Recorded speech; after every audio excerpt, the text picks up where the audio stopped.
Auction time. This is the 6J series auction. 6J01. This is the big dacite / obsidian biface that I did on video. It is it's 8 7/8 inches, almost 9 inches long by 3 3/4. I think I measured the ratio already. 95 millimeters wide.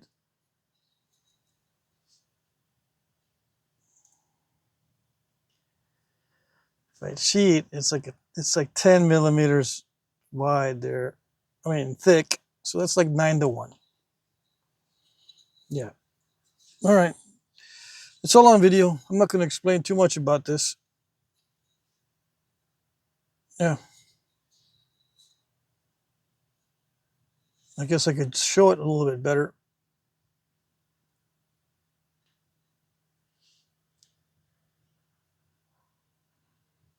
There was always some issues near the tip. I always have issues there. It started to get crunchy in the middle, but luckily I was able to shoot some flakes and then restrike some of these flakes.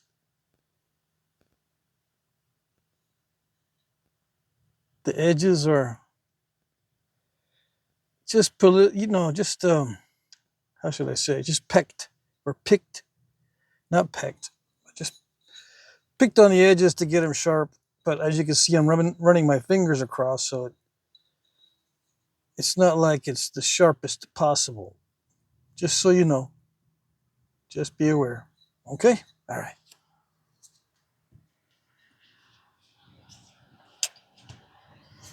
(6J02). This is the little Angostura made from triple flow. I made that this morning. Let's see how translucent it is. It's kind of cool. Yeah, see that? I like it when it does that. Yeah, when it's got clear spots in it. I did a lot of persnickety percussion flakes and pressure flakes. Very persnickety. And it is ground down here, ground down here. You can see the grinding when you get it. But it's sharp on the upper half. Yep. These were made, hefty, so it's not the thinnest I could go, but it's more fun. It's enjoyable to make them with a little bit of thickness. Yeah. So you don't have to worry about the finicky aspects of the flaking once it starts getting really thin and flat. If it maintains a convexity, it's easy to run flakes where you want. Relatively so. It's never easy, but relatively speaking, you can kind of run flakes where you want.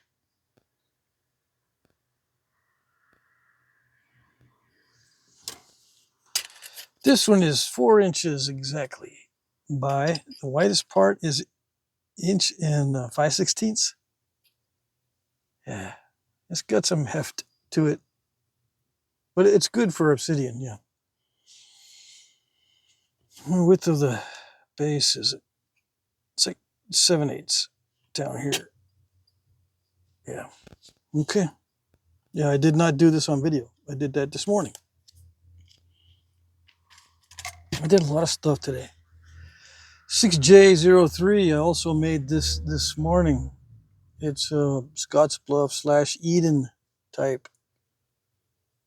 Is it translucent in some areas? I think it is, yeah. See that? It's got some spots that are kind of translucent. I don't know the material. It looks like Georgetown, but you know how that goes.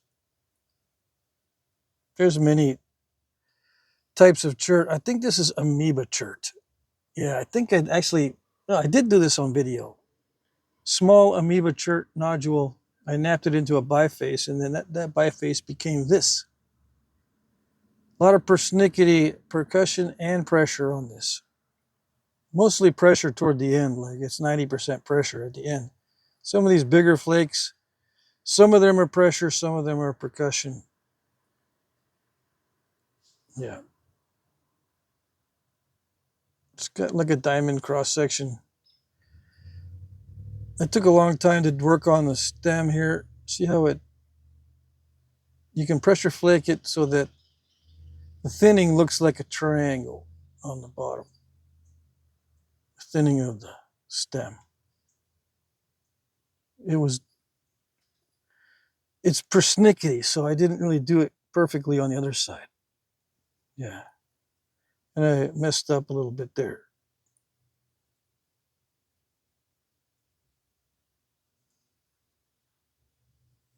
Yeah, the edge is not perfectly straight, but they're not perfectly straight on these.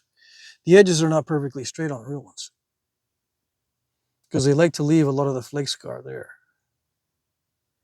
Okay, how long is it? Yeah, 3 3/16, almost 3 1/4. This is 13/16 wide right there at the widest part. Okay. 6J04. I made this mostly yesterday, but I notched it, or I put serrations in it this morning. This one is a Mound 72 Cahokia style with the serrations, the serrated style. It's made from Georgia Flint River chert, and I think it is a heat treat.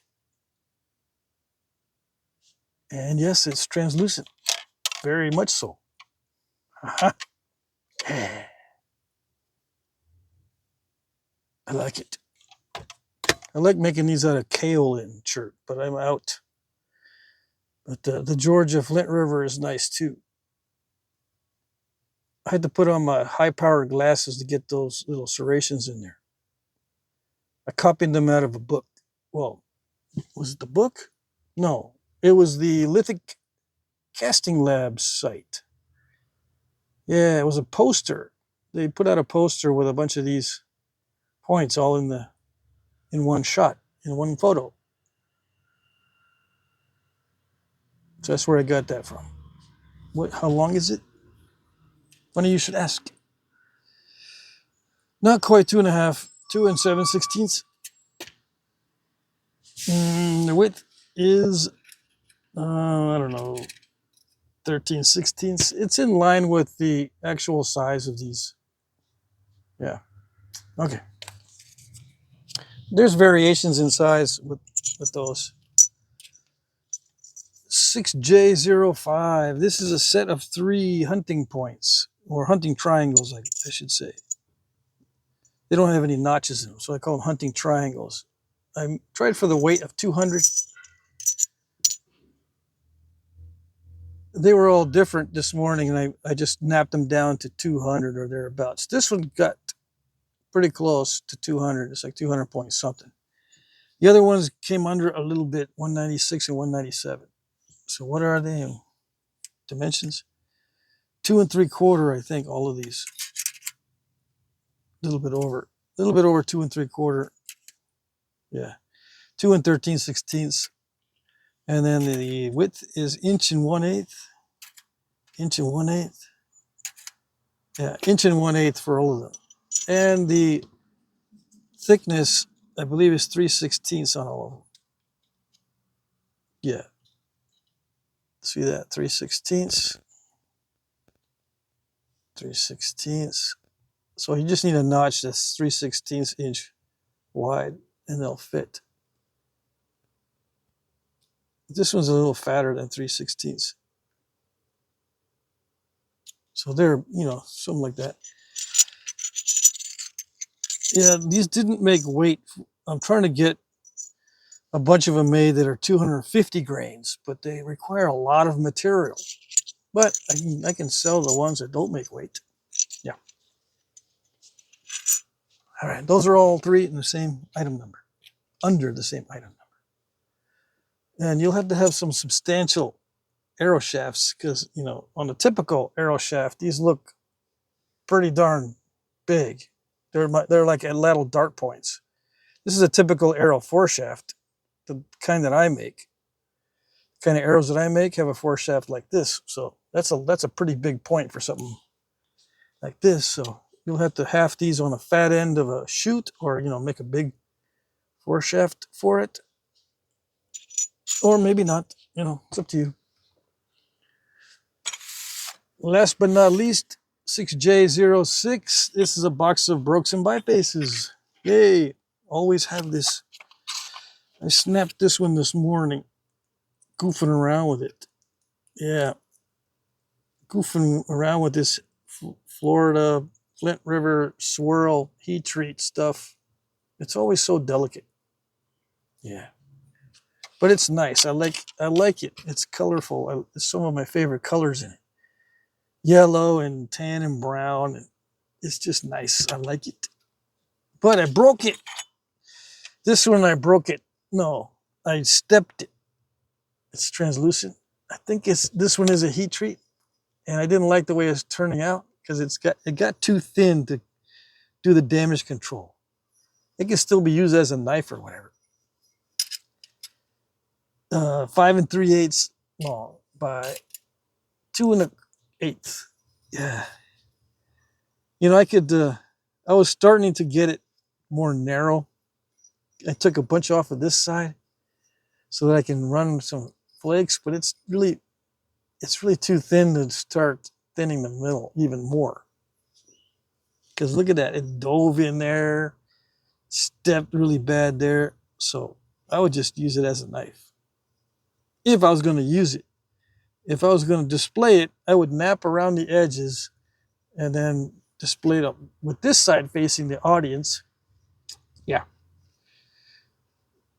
Symmetritize it, maybe put some notches or stem on it, but don't show anyone that side. Yeah.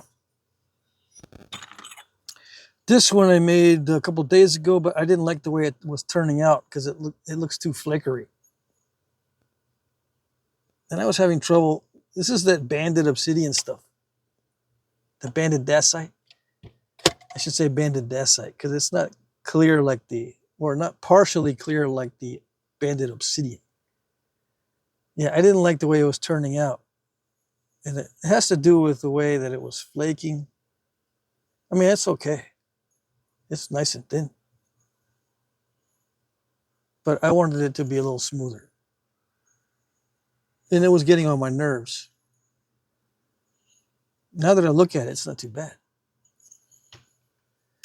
I don't know why it was getting on my nerves so bad. I probably forgot most of my struggles with it. 4 5/8, yeah, by 1 7/8.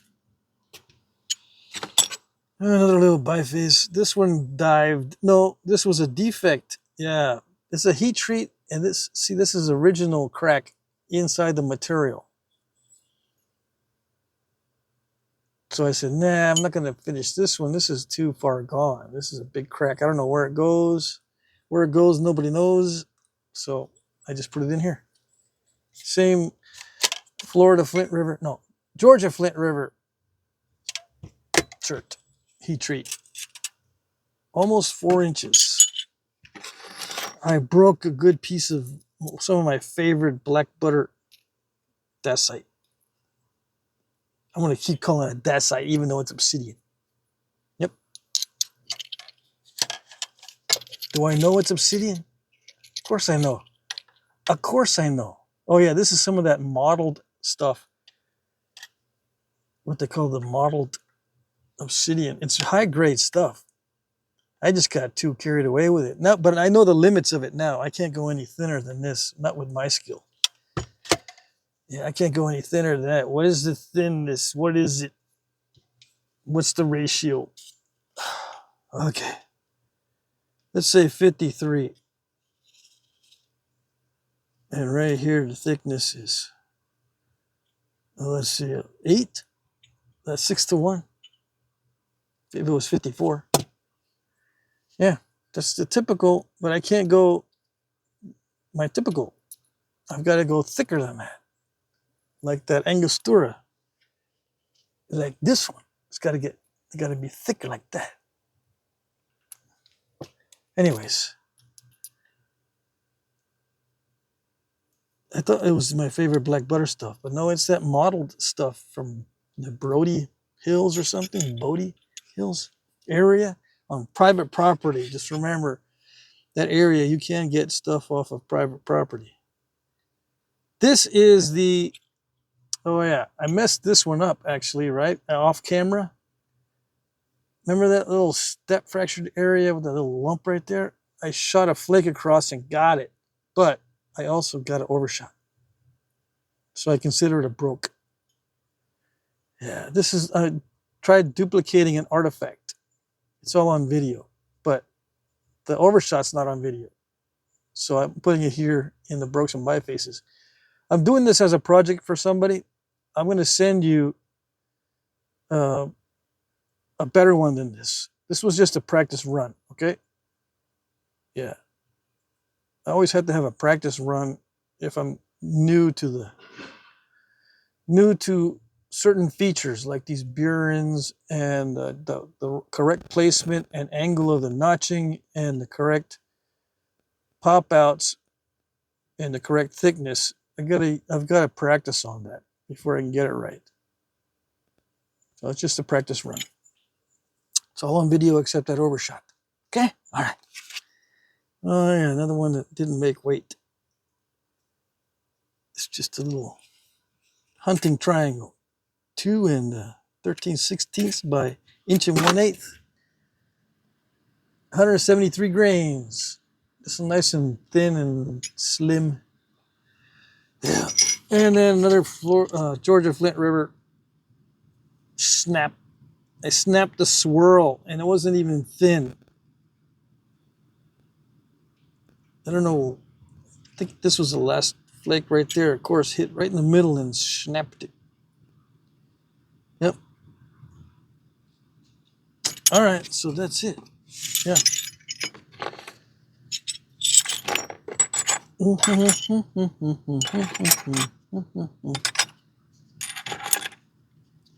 There you go. Rules. These are my cheat notes. There's a better description in the description box. But even better, you just look at my previous auctions. Okay? There will be an auction every Monday, no matter what. Unless something really drastic happens on my end, or the internet goes down, or there's a flood because of a hurricane, or whatever. All right? Okay. Bid in the comments section under one of my pre-populated comments. Yeah, you bid in the comment section. Your comments or your replies are your bids. And when you bid, please, if you don't know where to put your bid, at least put the item number in your bid, like 6J06, $5,000. Okay? All right. I will like your comment if I see it. Yeah, that's important because sometimes I don't see your comments. Believe it or not. If there's no like on it after a while, type in, did you see my bid? And if there's no comment on that, that means I don't see your bids or your comments. So try something else, like get on your computer and try it, or get on someone else's phone and try it. Okay? It's probably on your end that we're having that little problem. It's not always on your end, but sometimes it is. Try not to bid at the last minute. It ticks people off, obviously.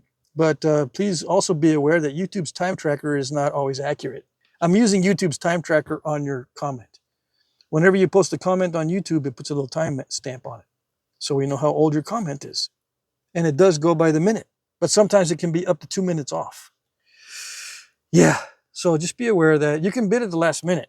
But just be aware your bid might not count if YouTube's time is telling me that you're late. Okay? Shipping is free in the US. Oh yeah. International shipping is discounted but not free. I add $10 for lightweight packages and I add $20 for heavy packages. This is a heavy package right there, right? That's going to cost, I don't know, 20 some odd dollars to send, but I give you, well, it depends on how much is in here. Now, it might be a lightweight package. If it, I got to weigh it. I think if it's less than 11 ounces, it's okay. I don't know. I'll just add $10 if it's lightweight and $20 if it's heavy. Okay. Lightweight packages go for 17 bucks internationally on average, and the heavy ones go for like $10 more than that, up to 30 something dollars. For the stuff that I send. I've sent out stuff that costs, 80 bucks, but I'm not sending anything that heavy. Just this is the biggest box I send out nowadays. Okay? All right. I will provide tracking numbers. I accept PayPal, which is my preferred method of payment, Venmo or Cash App or checks or money orders. If you only have a credit card or debit card, I can send you a link to paypal.me and then you can pay that way. Yeah. Yeah, my invoicing is no longer working. And I don't know if it's on my end. It needs to be re-verified or something. I've looked at it a couple times and I can't figure it out why it's not working.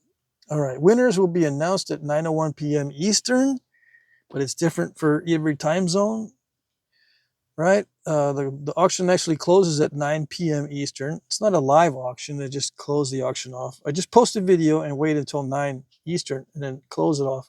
And then start announcing the winners in the comment section, all right? But if you're on Central Time, it ends at 8. If you're on Mountain Time, it ends at 7. If you're on Pacific Time, it ends at 6, okay? I start announcing at 1 minute past the hour, announcing the winners in the comment section. So you will be notified in the comment section if you're the winner. Please email me your info if you're new. Yeah, if you're new to the auction, I don't have your information or anything. I don't have your real name or your address or the method of payment. So make sure you email me at jackcrafty2@gmail.com. Where do I have it? I don't have it in my notes. Yeah, email me jackcrafty2, the number 2, at gmail.com. Okay? I should write that down here. I don't have it anywhere here. No, I don't. And I've been telling you to email me and you don't know my email. Yeah, jackcrafty2@gmail.com. All right, so that's it. That's it for this week's items. I hope you liked them and good luck.